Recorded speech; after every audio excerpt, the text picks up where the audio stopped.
a woman who sells her farts on the internet, a couple who live in the sewers, or a family that only walks on 4 legs. If you thought you were a crazy person, relax. There are stranger than you. Get comfortable. Here are the people with the weirdest lives. Mehran Karimi Nasseri is an Iranian who grew up like any other kid his age. In 1973, he moved to the United Kingdom to study at Bradford University. While there, Mehran Nasseri participated in demonstrations against Mohammad Reza Pahlavi, the Iranian Shah who was in power at the time. He returned to his homeland in 1975 after he was suddenly cut off. When he arrived in Tehran, he was immediately arrested by a secret police and tortured for months before being expelled from the country. He then returned to Europe and tried several requests for asylum in many countries in order to finally find permanence. One after the other, he was refused. During a long struggle of several years, the Iranian will finally obtain the status of refugee by the United Nations High Commissioner for Refugees in Belgium. He will carry his suitcase from country to country and finally settle in London in 1988. And speaking of suitcases, it was when he lost his one day while in Paris, with all the papers it contained, that the refugee found himself without identity papers overnight. In London, even though he did everything to prove that his suitcase had been stolen, nobody would listen to him. So when he arrived at Charles de Gaulle Airport, the Iranian was arrested again and then released. And since he didn't have the required papers to be able to reach the city and couldn't be expelled from the airport at the same time, the refugee settled there and made Terminal 1 his home. Nasseri was trapped at the airport in 1988, and for the next 17 years, he woke up at 5:30 p.m., used the bathroom, trimmed his beard, brushed his teeth with what he found in the travel kits. He was offered meal vouchers, given his own table and chair. He spent his day watching the travelers, the planes taking off, and even made small talk with passers-by and airport staff who became his friends over time. Nasseri was always friendly and kept his dignity intact by refusing to accept help from any quarter. A life that at first sight seems to be monotonous, but in reality, it was very hard for Nasseri, who spent all this time trying to obtain his rights and papers. In 2006, the refugee was hospitalized and taken care of by the Red Cross for health concerns.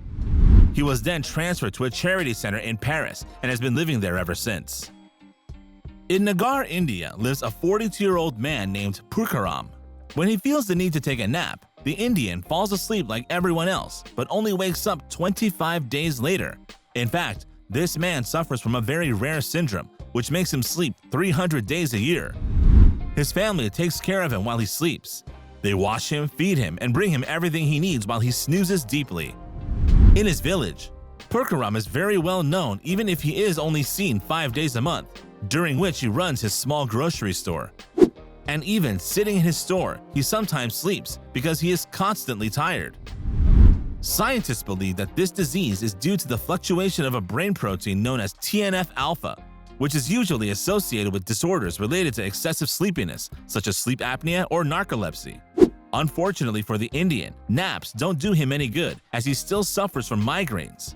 What's worse is that his condition is getting worse, since at first he only slept for a few hours, and those hours have turned into days and weeks. The only advantage for him is that he doesn't need to work, because due to his illness, his mother, a farmer by profession, takes care of his needs and those of his little girls. Mark Bryan is a 61-year-old American. He is happily married and has 3 children. He lives in a small town in Germany and works as a mechanical engineer. When you say mechanical, you must mean dirty overalls and a helmet. Well, no. Our engineer decided to break all the fashion stereotypes and stand out from the crowd of engineers dressed in suits and ties. Bryan was simply chosen to have a very special wardrobe and to share it with his sweet wife, since they wear exactly the same thing. Every day, Bryan wears a skirt and high heels, combining them with a shirt or tank top. No, this has nothing to do with his sexual orientation. The man has simply decided to change the pre-established diktats of fashion. He wants to feel free to wear what he wants. Every day, Mark goes shopping, to work, to pick up the kids from school in this outfit, and it has been going on for years. Men's suits, formal dress codes, he brushed it all off and started getting ready in the same dressing room as his wife. The German declares that at the beginning, it was difficult for him to assert himself and to impose this so particular choice to the people he meets. But finally, he managed to make everyone understand, including those who do not know him, that the clothing style does not reflect the personality of the individual, and that proof is His has not changed the manly man he is. Besides, you are more likely to find Bryan in his garage, leaning against the hood of his Porsche, or on a soccer field, than in a shopping mall window shopping. Today, Mark is well known in social networks. He often shares the clothes he is going to wear, and it seems to interest a lot of people. Henri is an older man who lives in the Ain region of France. Henri is not a man like everyone else. He decided to walk his way through life barefoot. This great lover of hiking walks barefoot in all weathers, whether it rains, winds, or snows. His little feet are never covered. He walks for miles and miles without ever complaining about anything. Not that he doesn't have shoes or can't afford them. He simply chose not to find a shoe because he doesn't want one. And this has been going on since he was a child, when he saw his grandparents, farmers, do the same. The man declares that he takes great pleasure in feeling the direct contact with the sometimes wet and muddy earth, and that this sensation is indescribable. He lets his feet breathe and pampers his nerve endings at the same time. Henri said that he had a few minor accidents, including scratches from bramble thorns and dry chestnut bark, and frozen ground with rough edges, but he got used to it. This does not affect our hiker, who obviously has not lost his childlike soul, and his smile clearly shows it. Elizabeth Eaton Rosenthal, nicknamed the Green Lady of Carroll Gardens, is a New York artist known for her love for the color green. An obsessive love that she manifests in her own way by opting for this color in everything that surrounds her. In her house, green covers every little parcel: her wardrobe, her cutlery, her decoration, her makeup, her accessories, her dishes, even her hair are dyed green. The 80-year-old lady says she is in love with this color. She feels good in green, fresh, serene, and alive. And it's been 26 years. Some people consider her completely crazy at the beginning. Were they green with envy to see her happy? In any case, Elizabeth has finally been accepted by them. By putting color in her life, she is now the happiest. In a remote village in Turkey lives a family composed of a couple and a sibling of 19 brothers and sisters. But among them, 5 are particular. When they want to move from one place to another, they move on 4 legs, a bit like mammals. They are simply unable to stand up like the rest of the family. They stay at home because they are unable to do any normal activity. When they were discovered, these Turks fascinated scientists. After some thought of human involution or a stray gene from our primate cousins, scientists finally came to the conclusion that these siblings have a disorder that complicates their sense of balance. And because they are necessarily forced to walk, they have developed this quadrupedal walk themselves. These people have been followed by a specialized team who have given them the necessary therapeutic care so that they discover ordinary walking. For a long time, these poor people were insulted and treated as oddballs. They were even stoned by the children of their village, and everyone took them for animals. Today, with time and hard work, these young adults have finally been able to walk almost normally, assisted by crutches. This is already a big step, and for the first time in their lives, they are seeing the world from above. In the United States, a woman in great financial need decided one day to round off her income by engaging in an activity that is, to say the least, very unusual. Lush, her first name, publicly declared that she managed to make a cool $25,000 a month by recording her farts. No, you are not dreaming. The worst is that she seems to perfectly assume that. A bit bloated, the lady?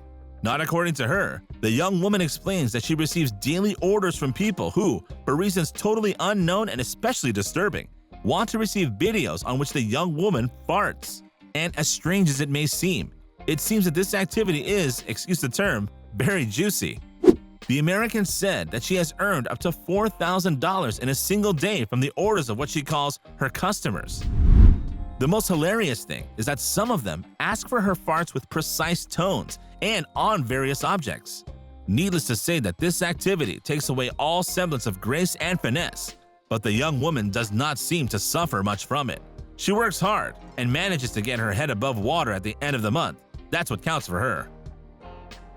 Maria Garcia and her husband Miguel Restrepo are 2 Colombians who met in Medellin.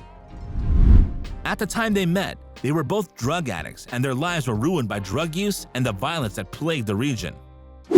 Being fully aware that their lives were in danger, they decided to stop taking these harmful substances to have a more orderly life, or almost.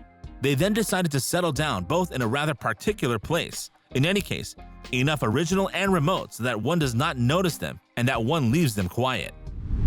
That's how they settled and found comfort, believe it or not, in a sewer. The couple has been living in a manhole for over 27 years, disassociated from the rest of the world. They have no friends or family to offer them shelter or financial support. Yet this quirky house provides them with a great deal of comfort as they have made it their cozy nest. Living inside a sewer portrays an image of dirtiness and great precariousness, it does indeed. Except that the couple has managed to make their home as comfortable as possible by installing basic things that one would not even dare to imagine in a modest bachelor pad. Don't get me wrong, if the couple is smiling in spite of this, it's because they have electricity, lighting, a television, a radio, heating, and even a small kitchen. However, don't think that they live in great comfort, but they manage to take shelter in rainy and cold weather, and the funny thing is that they have no intention of getting out of the hole. What this house has really changed in their lives is that it has only strengthened the love they have for each other, inevitably with promiscuity. So what do you think about these people with strange lives? Tell us what you think in the comments, and if you liked this video, don't forget to put a like, subscribe to the channel, and activate the bell to receive all the notifications and not miss anything of our next contents.